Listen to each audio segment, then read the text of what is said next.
Okay. Thanks everyone for coming. So we'll get started with today's Distinguished Colloquium series. So first, before introducing Dr. Klawe, the speaker, this is the first in hopefully a recurring sequence of colloquia that we'll have that focus on good work on broadening participation in computing. And now I'll introduce Dr. Klawe. So Maria Klawe is currently the president of Math for America, which is a nonprofit dedicated to keeping outstanding teachers in the classroom and making an impact on students and communities. And prior to that, Dr. Klawe was the president of Harvey Mudd College for 17 years, and she was also the dean of engineering here and a professor of computer science. And before that, she was at the University of British Columbia, IBM Research, and the University of Toronto. And Dr. Klawe has a lot of accolades, both from her research and from her work in broadening participation in computing. I'm not going to list them all because I think you'd rather hear her speak. But I will just note that this includes multiple top 50 lists from Forbes and Fortune, in addition to recognition from all the top professional societies like the ACM, AMS, and CRA, and others. So thank you very much, Dr. Klawe, for coming to speak with us, and I will pass it off.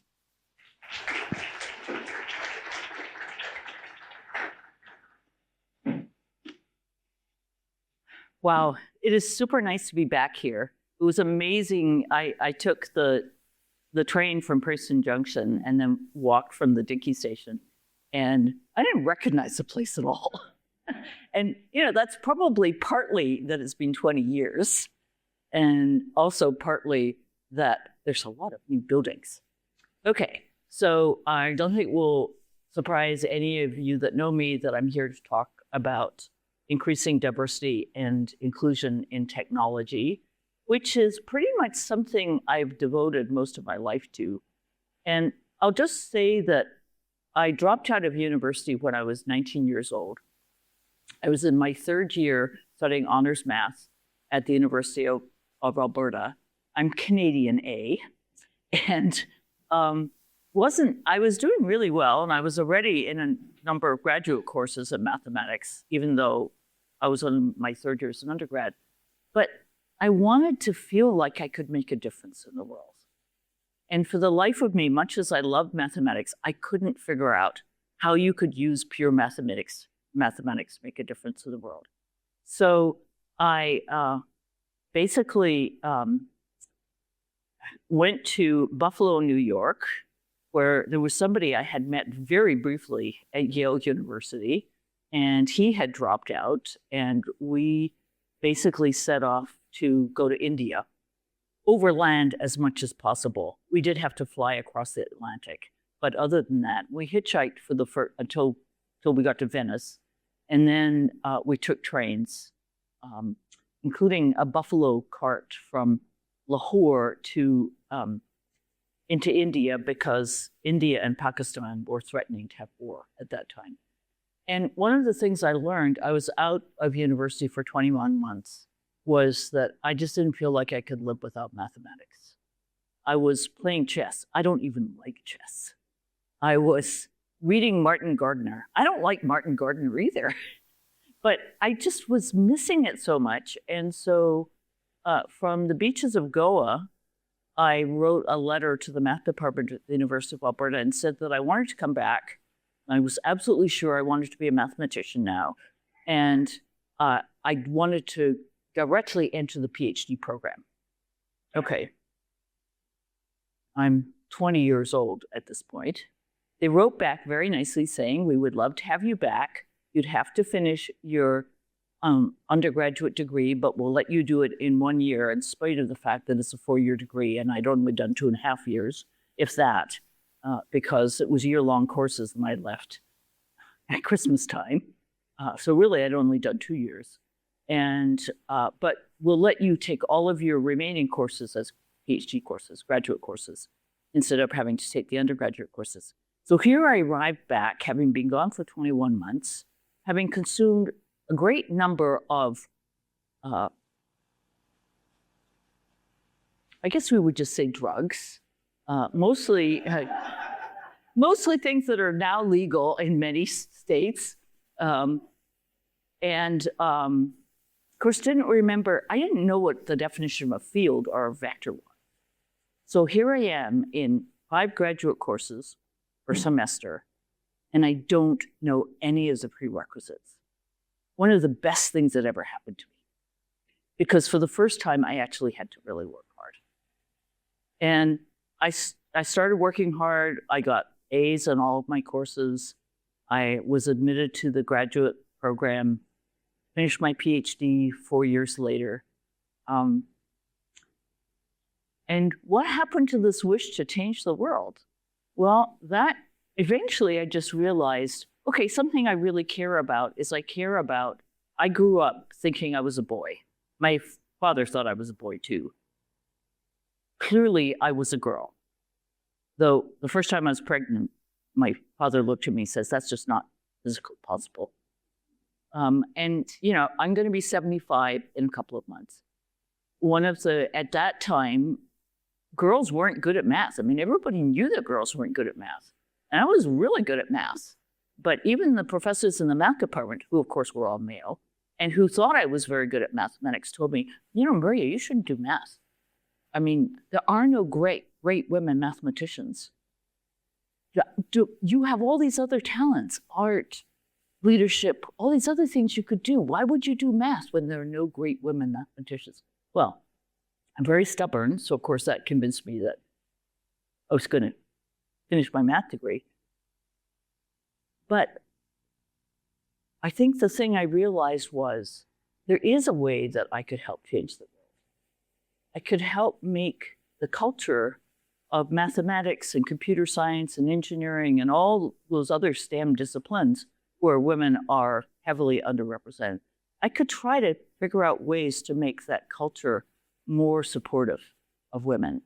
And of course, by the time in Canada, being a person of color, other than being Indigenous, which is still a difficult load to carry, but being Black or brown or Asian just doesn't matter. Nobody treats you differently. That's not the case in the US. So by the time I had come to Princeton, I knew that what I really cared about was not just getting more women, but getting more of the people all the kinds of people who are underrepresented to thrive in STEM disciplines. So this talk is going to be an intro in general, a bit about how Harvey Mudd transformed, what they did to bring much more diversity, both gender and racial, into the CS major. And then I want to talk a little bit about the impact of AI on diversity inclusion, because it's non-trivial. And I think all of us realize that the world is changing at a very rapid rate right in front of our eyes. And then there'll be time for discussion. And I welcome all kinds of comments, questions, whatever you're interested in providing. So why do I think this matters? The first thing is that for at least the last 50 years, technology has been transforming society. And it feels like the pace of that transformation has been accelerating, particularly in the last 5 years. It's well known that diverse teams, and I'll talk about what I mean by diverse in a moment, produce better products and outcomes. I've had the good fortune of having fairly diverse leadership teams in much of my career. And when I say fairly diverse, I want people who think about things differently. They don't really care if it's gender or background or race or whatever it is that makes people think about questions and the answers to questions differently. But I want a group of people who can push each other and can particularly push me to think more broadly about whatever the question is. And then, of course, having grown up as a girl who wanted more than anything in my life to be a boy, my husband says the first time I was ever happy to be female was when I gave birth to a child. And that is genuinely true. I was very happy to be able to be a mother to 2 wonderful children. But other than that, I'm the first female to hold my job for the last 38 years. And would my life have been easier if I were male? Yeah. Would it have been better if I were male? No, because I wouldn't have had this passion to change the world. So, okay. So for me, diversity is just anything that makes you different from many of the people in your community. So obviously gender is part of it, sexual orientation, race, religion, economic background, family values, country of origin, and it goes on and on. So I think the thing that I feel incredibly strongly is if we have people that vary across all of these different ways, and if we're in conversation, if we're in collaboration, if we're in joint decision making, the fact that we have all of those different perspectives is going to help all of us. Now, what does inclusion mean to me? Well, I like to be part of a place where we make everyone, no matter what your role is, where you came from, how long you've been there, feel valued, supported, trusted, and having a sense of belonging. And in addition to that, I think that we have to give everyone the opportunity to grow in lots of different ways. So providing feedback, both critical feedback and positive feedback, coaching, mentoring, and encouraging collaboration and helpfulness. So I put this list up there because I think the thing that over time I've come to realize is that there are so many different points when somebody can be discouraged. So, you can be a student in second grade and have somebody tell you you're not good at math. One of the worst things about this particular country's culture, and it's the same in Canada's culture too, is, and yes, I am an American citizen now. I'm a dual citizen. But one of the worst things is that we have this belief that math is something you're either born to be good at or not. And if you're not born with that special gift, forget about it. You're never going to be good at math. That's just wrong. I mean, it's just completely and absolutely wrong. There are people, there was somebody who recently won a Fields Medal who didn't like math until I think he was almost in graduate school. And there are very gifted mathematicians who've made major contributions to mathematics who were not good at math when they were in high school. I mean, the reality is that math is like absolutely everything else. There will be people who learn it quickly and easily, and there will be people who struggle and learn it more slowly. But the speed at which you develop your strengths in mathematics does not dictate what the depth of those strengths and the depth of your contributions will be. Now, I have the good fortune that math was, until I had a head injury at the age of 43, math was like drinking chocolate milkshakes. It was just like the most delicious, smooth, wonderful thing to enter my life. Okay, I had a head injury. It took me 5 years to recover. Among other things, I couldn't do any mathematical research for at least 2 years. I developed suicidal depression. I lost all my confidence in my ability to do anything. One of the best things that ever happened to me. That sounds weird. It's one of the best things that ever happened to me because as I recovered and after I recovered, for the first time in my life, I had self-doubt about my ability to succeed. And one of the things I have learned since then, so as I told you, I'm 74, so that's, it's more than 30 years ago that I had the head injury. One of the things I've learned is that a huge percentage of very successful people have self-doubt. It was amazing to me because I didn't have a clue, because I didn't have any self-doubt, and I just believed I could do anything. But having been through this experience, it has enabled me to see that just the world is much more complicated, and people are much more complicated than I ever really thought. So the reason I put this up here is that we have so many opportunities to either discourage people or to encourage people and help them move to the next stage.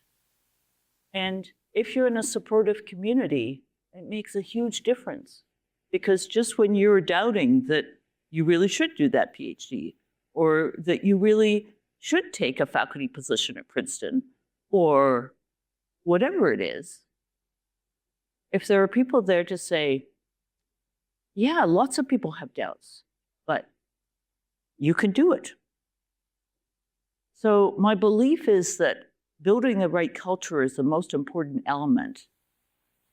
And in particular, creating a belief that everyone will succeed if they work hard, ask for and take help. And it's everyone's responsibility to help everyone else succeed. And I don't think I fully understood this until I was a president of Harvey Mudd College, because Harvey Mudd genuinely is a place where it's every single person, both faculty, staff, and students, help every other person succeed. And it's totally real. And it doesn't matter. I mean, I remember meeting with a couple of first-year students, maybe 5 years before I finished my time as president. And one was Hispanic from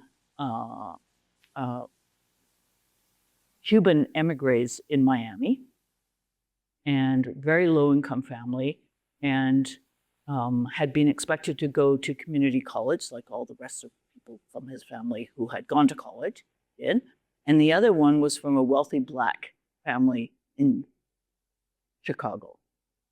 And what they were commenting on was, here were these people, so both people, students of color, one female, one male, who had arrived at Mudd and were best friends within like a week.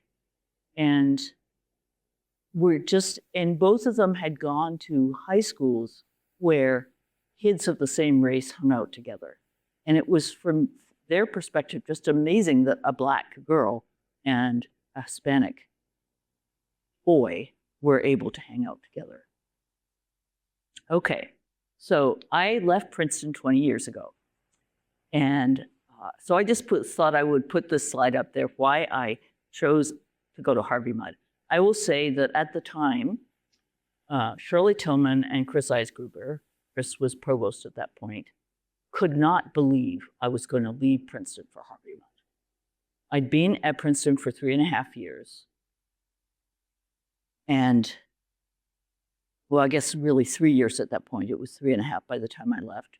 We had just created a strategic plan for the engineering school that had been supported by the entire institution, including the board of trustees. And they're going like, you're supposed to go to Harvard or Yale or Michigan. I mean, a real university. I mean, why would you go to Harvey Mudd? Well, the reason I came to Princeton in the first place was I had been at the University of British Columbia for almost 15 years before I came here. And one of the things I'd been really focusing on was promoting women in the Faculty of Science and in the Faculty of Engineering. And when I first arrived as head of the computer science department, I was the first female faculty in the CS department, as well as the first female head in the Faculty of Science, as well as the 4th female full professor out of about 200 in the Faculty of Science, and the 11th female professor at any rank out of a Faculty of Science of about 300. So the numbers of women were really small. And even though this was 1988, and even though more than half of the undergraduate students were female, the male pronoun was used all the time. He did this, he did that. It just seemed totally bizarre to me. So I spent a lot of that time at UBC really working on hiring more female faculty, getting more women into the computer science major, getting more women into the engineering major, getting more women into the engineering faculty. And towards the end of those 14 years, I was giving a talk at the National Academies about how we had succeeded in doubling the number of female faculty in 4 years while I was Dean of Science at UBC. And somebody came up afterwards and they said, but it's easy to do that in Canada. It's a kindler, gentler country. And I'm like, what? It was really, really hard. Yes, it is a kindler, gentler country, especially these days. But it was really hard to do. And at that point, I just said, okay, I'm going back to the States. Because if I'm actually going to have impact, I need to be in a place that pays attention. And the US pays no attention to Canada, as far as I can tell, except when they want to take it over as the 51st state. So I had come to Princeton expecting to make changes here. And I will just tell you, the transition from UBC to Princeton was the hardest culture shift in my life. Okay, large public to the Ivy League. West Coast, East Coast. Dean of Science to Dean of Engineering. But I think the hardest thing was I'd always been at a place where I was a change agent. And Princeton didn't see any need to change whatsoever. It really, I mean, I would suggest things that people would literally say, well, we've been here for 258 years, and we don't need to think about doing that now. Or we discussed that 15 years ago, and we decided it wasn't a good idea. I'm going like, so that was part of it. It's also, I have to tell you that at the time I thought I didn't like being on the East Coast.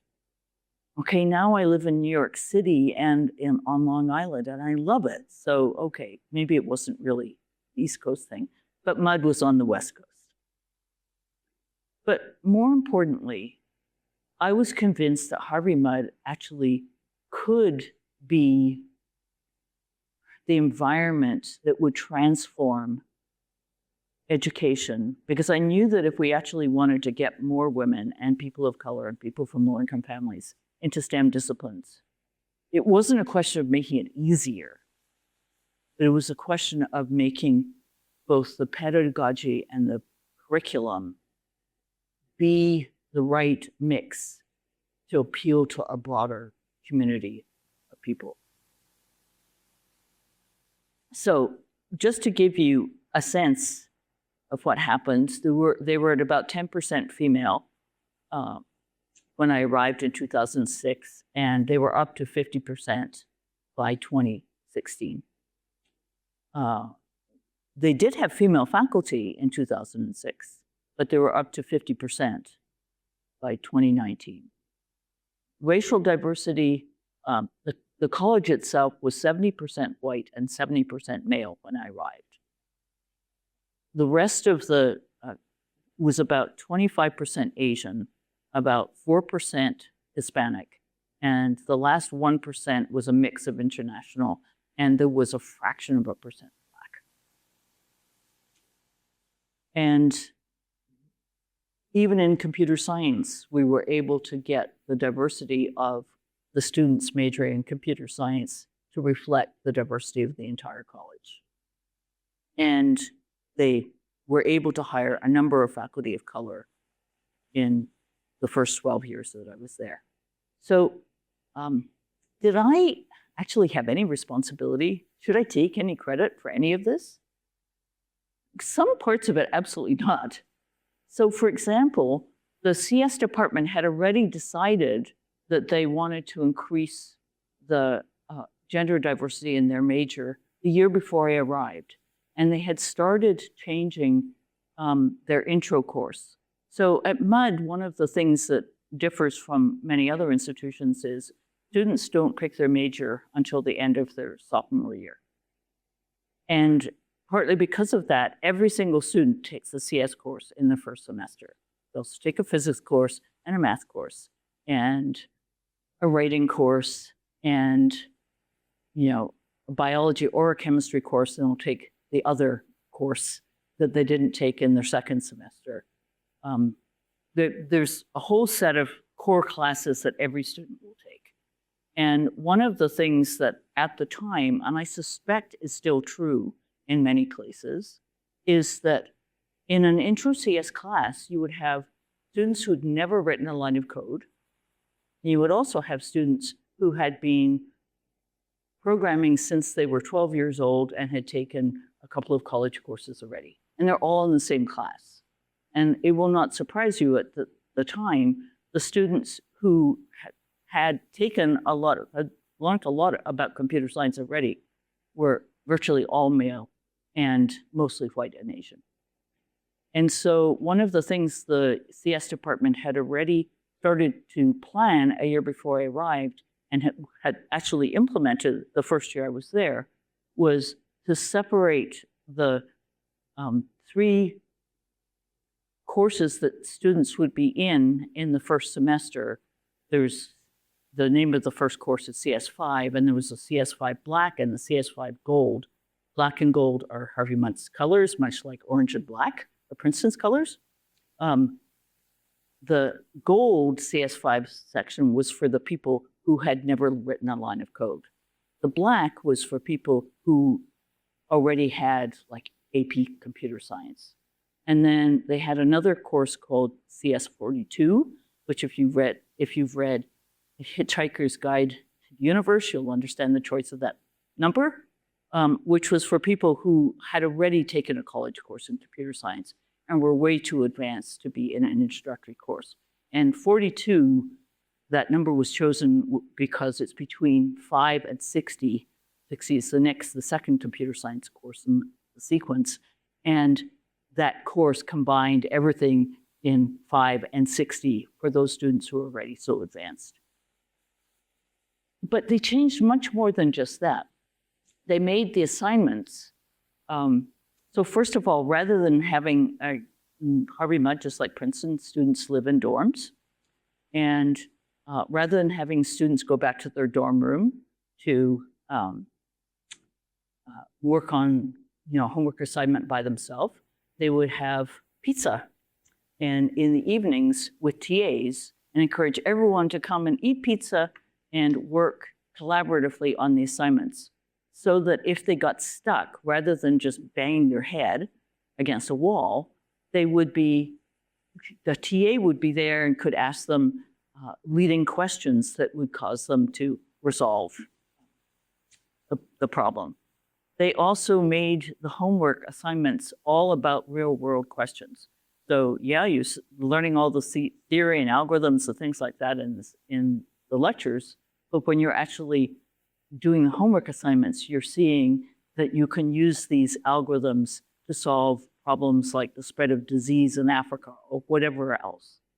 And then the other thing that we did was we knew from research that students who have a chance to actually do an internship in industry early on in their time in college are more likely, particularly female students and students of color and students from low-income families, are more likely to major in computer science. So we got all Google, Microsoft, Facebook, and Intel, got them all to start early internship programs. So that, and I think they still do early internship programs today, but they hadn't done it before we asked them to do that. And it literally made just a huge difference. So, I mean, obviously, we changed lots of things in terms of, we changed our recruiting efforts, we changed our board, one of the things I learned fairly, I would say about halfway through my time at MUD, was that if I wanted to attract, I learned that if I wanted to attract Hispanic students, all I had to do was be willing to take top students from local high schools, because LA County, San Bernardino County, San Diego County, all of these counties are 70% Hispanic. And so if we could take students from the local high schools, and if they could thrive, we could have as many Hispanic students as we wanted.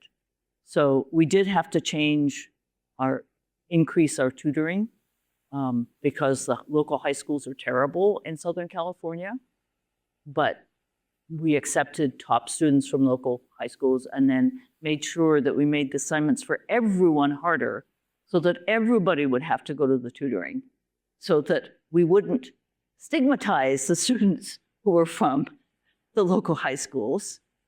And because we already had this huge emphasis on collaboration, it was actually really effective in both supporting those students, but also all of the other students. I found out by mostly interviewing Black executives in the tech industry that unlike Hispanic students who want to stay close to home, Black students want to go to the best known place they got into. And so, of course, we're competing with Princeton and the rest of the Ivy League, MIT, Caltech, Stanford, we're Carnegie Mellon. And so I needed to figure out a way how to get us better known in the Black tech community. So I spent maybe about 5 or 6 years before I left MUD. I tried to recruit 20 different Black executives from the tech industry to the board of MUD, and did a conversation with each one of those people. And I failed totally. Not a single one of them joined the board. Now, to be fair, I have to admit that joining the board at MUD means that you have to make an unrestricted gift every year of a full tuition. And by then it was, probably $55,000 or $60,000 per year.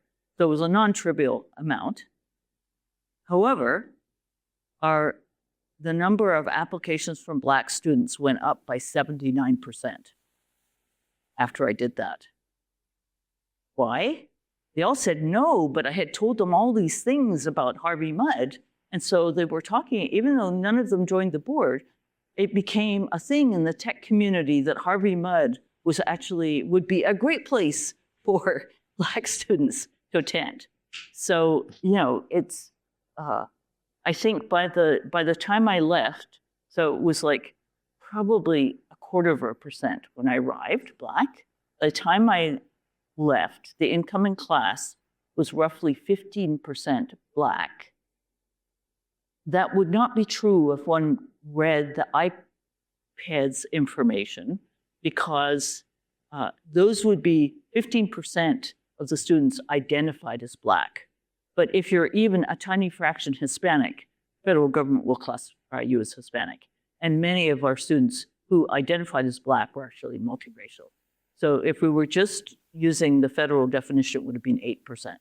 But in terms of what the students themselves felt, it was about 15%, which is about the percentage of the Black population in the US.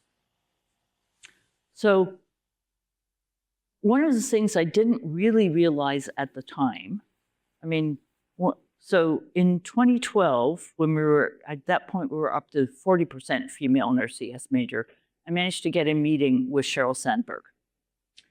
And there was a MUD alum that I was close to who was working at Facebook at the time. And he managed to get me like a 5-minute meeting with Sheryl Sandberg. So I have this meeting and I say, Sheryl, we're at 40% female in the CS major. And I want to tell you how we did it.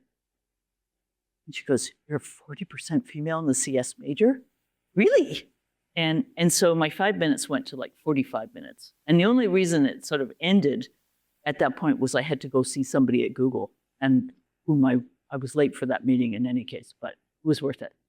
So I said to Cheryl, towards the end of the time we were together, I said, Cheryl, nobody's going to copy us if nobody knows about Harvey Mudd. Because Harvey Mudd, when I went to Harvey Mudd, was not well known in the least. It is well known now, partly because of this. And I said, Cheryl, if you want more people to copy Harvey Mudd, you have to talk about it. So maybe a month or two later, she was somewhere and she gave us a shout out. And in 2012, we had 60 stories in the media. We were in the New York Times, we were in the LA Times, we were on all kinds of news shows about getting to 40% female in the CS major. Now, at the time, there were places that were under 15% female, but I would say probably the average number, if you looked at the data, was between 20 and 25% at top institutions. And I'm defining top by the average math SAT of the entering class is at least 700. By 10 years later, roughly every single institution in the top institution category was at about 50% female. So, I've often, did I think this would happen? Well, I hoped it would happen. Did I think it would happen within 10 years? Not a chance. But I think the reality was the Harvey Mudd example was a proof that it was possible. And of course, these same companies that were recruiting at Harvey Mudd were recruiting, they were offering early internships to places, to all the top institutions. And I think the other student institutions simply implemented many of the things we had done at Mudd. So it made a huge difference. Okay, let me switch to how will AI impact diversity and inclusion in tech. I think we all know that there have been lots of examples of AI that hasn't been,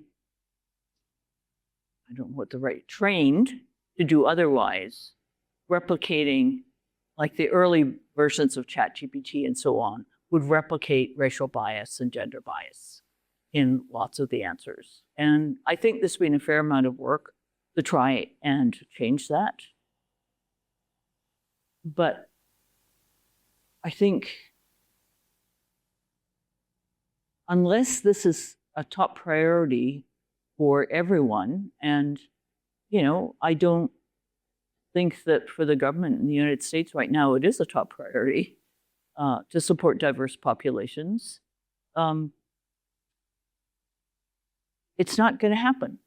So I just think it's incredibly important that all of us, particularly those of in computer science, and especially those people involved in both teaching AI and in researching in AI, that this is something that we keep top of mind all the time. And one of the things that scares me most, and one of the reasons I'm actually really happy to be leading Math for America right now, is that unless we put a lot of effort into it, AI is going to privilege the highly educated and wealthy parts of our population and do the opposite to those from low-income families and from, children or parents who don't have a lot of education. So let me just take a moment to tell you about Math for America. It's a nonprofit, and fortunately, we receive no federal funding. It's funded almost entirely by the Simons Foundation. Jim Simons was a a mathematician and also one of the people who launched the first quantitative hedge fund and became a billionaire as a result. He passed away not quite 2 years ago, and he and his wife, Marilyn, some of you in computer science will know Barbara Simons, his first wife. When I first met Barbara, which was 1979, she had already left Jim. She'd had 3 children with Jim. Jim was her TA in a math class at Berkeley, and they had gotten into a relationship and she dropped out. And I'm very happy to say that after she separated from Jim, divorced Jim, she went back to Berkeley and not only finished her undergraduate degree, but got a PhD from Berkeley and went to IBM Research, which is where I really got to know her well. Jim was a very generous philanthropist. The Simons Foundation, some of you will know about the Simons Institute for the Theory of Computing in Berkeley. Others of you will know about the Simons Laufer Math Institute, SLMath, which used to be called the Mathematical Sciences Research Institute, also in Berkeley. The Simons Foundation in New York supports, I would say, on the order of 300 researchers in computational astrophysics, chemistry, computational biology. I will miss other things, mathematics itself. In any case, Jim founded Math for America in 2023 because he felt he wanted to make a gift to the students in New York City. And he felt that if there was a way to recruit and keep great math teachers in the city in public schools, that would be something that really helped the children in New York City. Over time, they decided that they were going to support science teachers as well. And at the moment, Math for America supports just under 1,000 math and science teachers, 70% in high school, 25% in middle school, and 5% in elementary school. About 40% math teachers and about 60% science over all areas of science.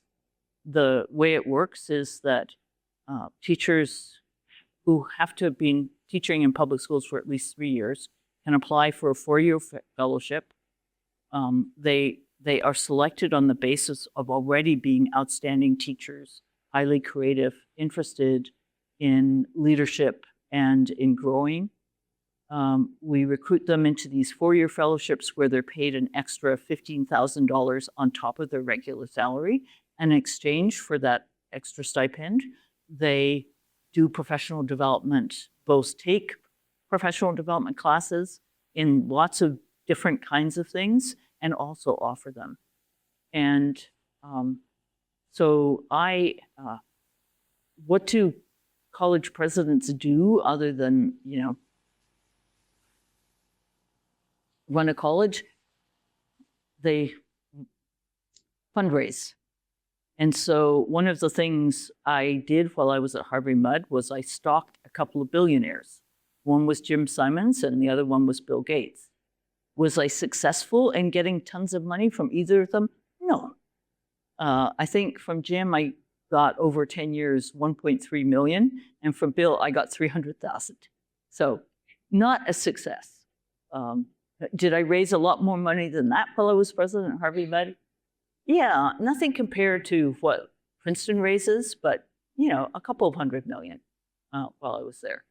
And, but to get closer to Jim, I co-founded, together with a math prof at Harvey-Mudd named Daryl Young, the Math for America in Los Angeles chapter. And that got me on the board of Math for America, which is how I ended up becoming president about 2 1/3 years ago.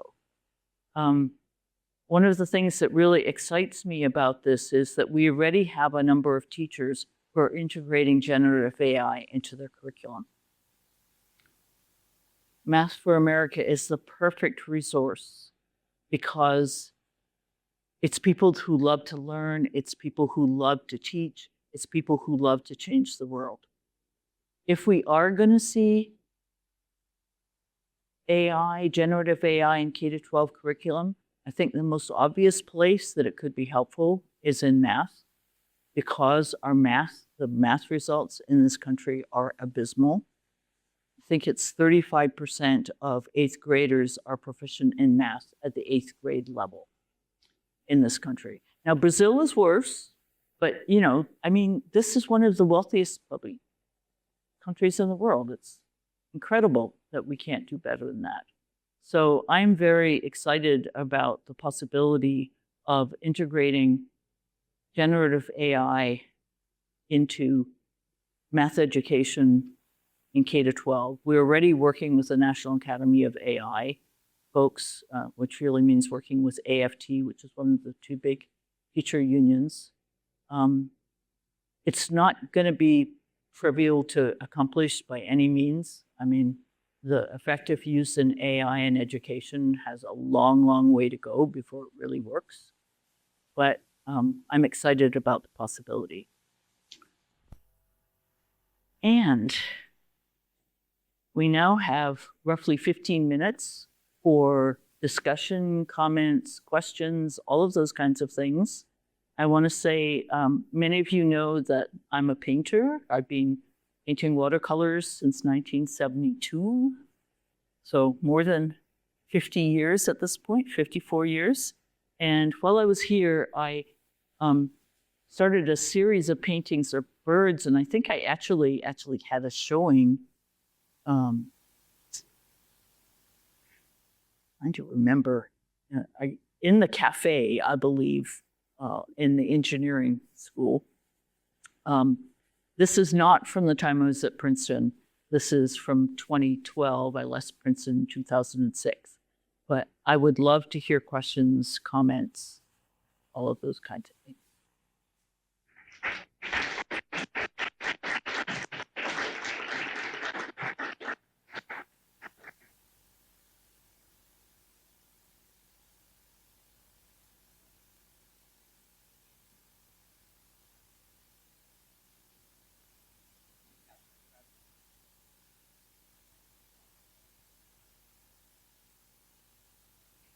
Maybe okay, this one's on. All right. So we do have time for questions. I can mic run and Karina can mic run if anyone wants to ask anything.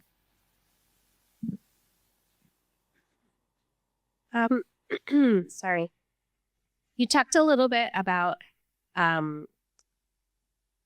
creating assignments that were hard and difficult for everyone in order to kind of send people to tutoring. And I was curious how you had that discussion with your faculty, how that solution kind of came about and why that solution worked.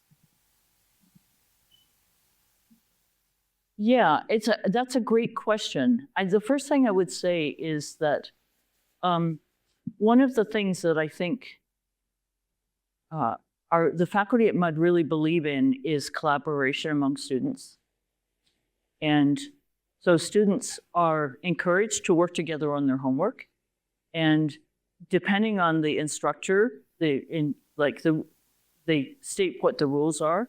MUD has an honor code that it takes very seriously. So the rules might be, you can work together on problems, but each of you has to write up your own solution. Or it might be, you can work together on problems, but please list and you can write the solutions together, but please list the names of all the people who worked on the problem together. Or, and various places like that. And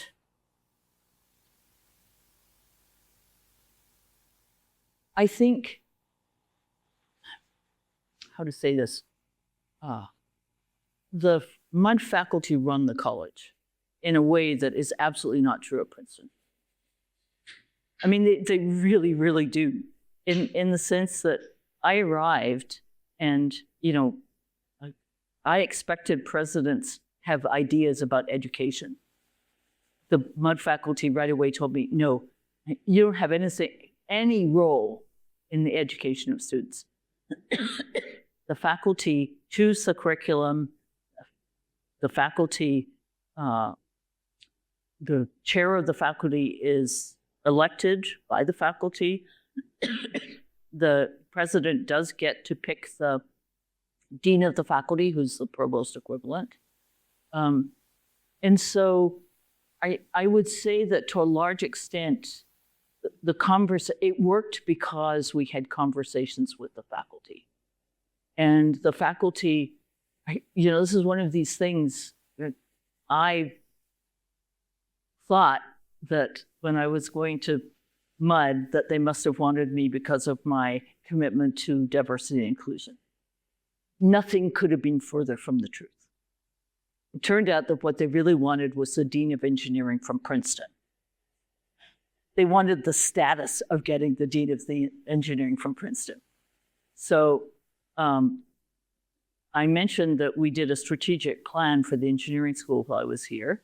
It was a very inclusive process, and we replicated that process at Harvey Mudd, though differently, because a lot of the workshops that we did at Princeton, we did 15 one-day workshops over 3 months, and 11 of them were on, no,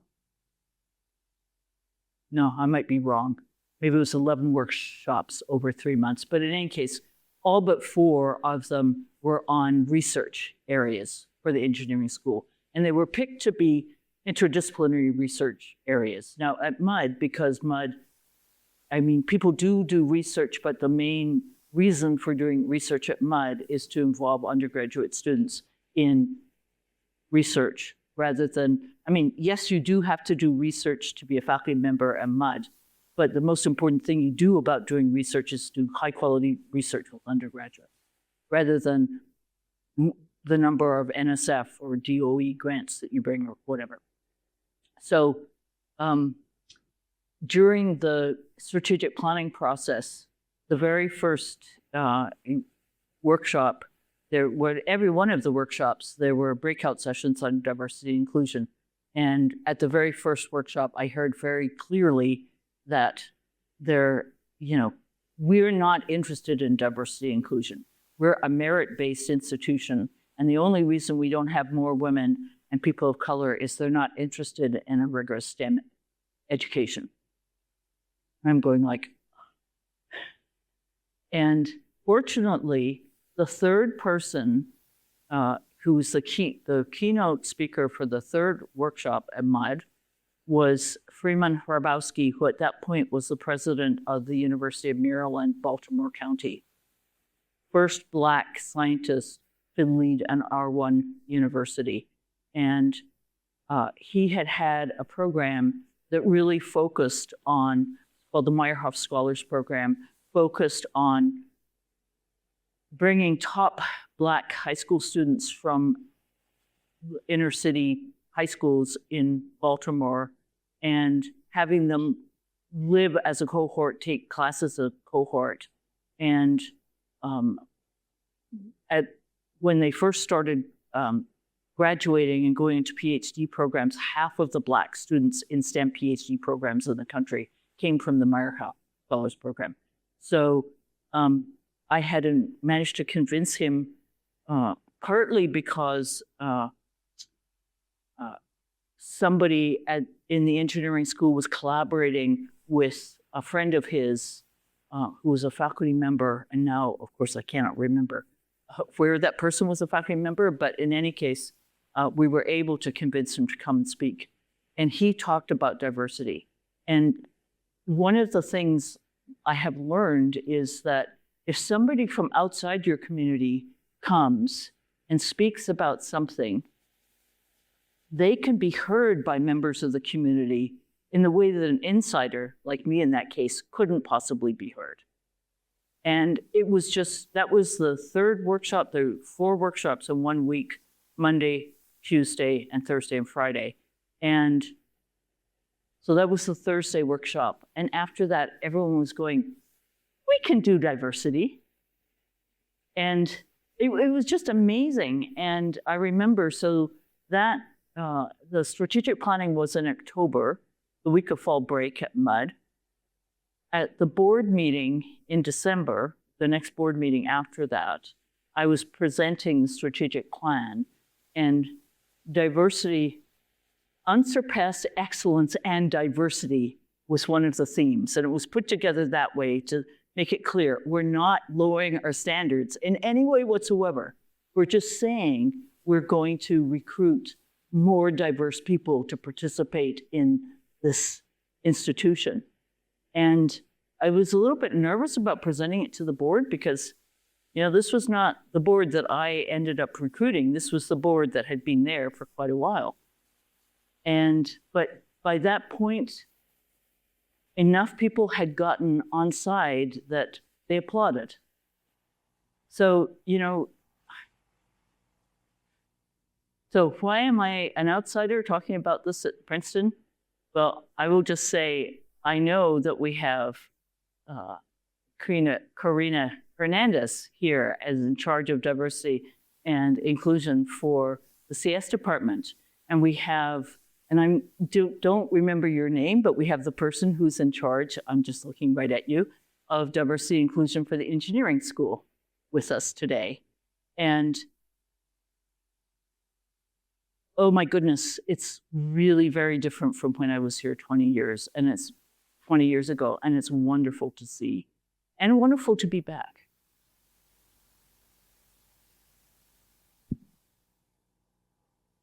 Okay. Can I ask, since you've been doing broadening participation work for a very long time, I was wondering if you could share what is maybe like the greatest difference and the greatest similarity between the problems you were solving 20 years ago or longer and the problems that we have to solve today? Well, I would say the greatest difference is the lack of federal support. Because, I would say, I would say when I first started at UBC, so I was very lucky that I was at IBM Research before I went to UBC. And IBM Research at the time, and the only reason I went to IBM Research was that my husband, Nick, was working for IBM Research when we first met. And Nick is extremely shy. And I felt like, I knew we wanted to have children, and I felt like it was going to be way too hard for Nick to have to move to a university and get used to teaching. And so I went to IBM Research, and IBM Research at the time was really into giving women and people of color leadership opportunities. And so, I was made a manager after 4 years and then made a second level manager the year after that and got a lot of management training, which is not something that happens in academia. And then I went to UBC, and it's like, the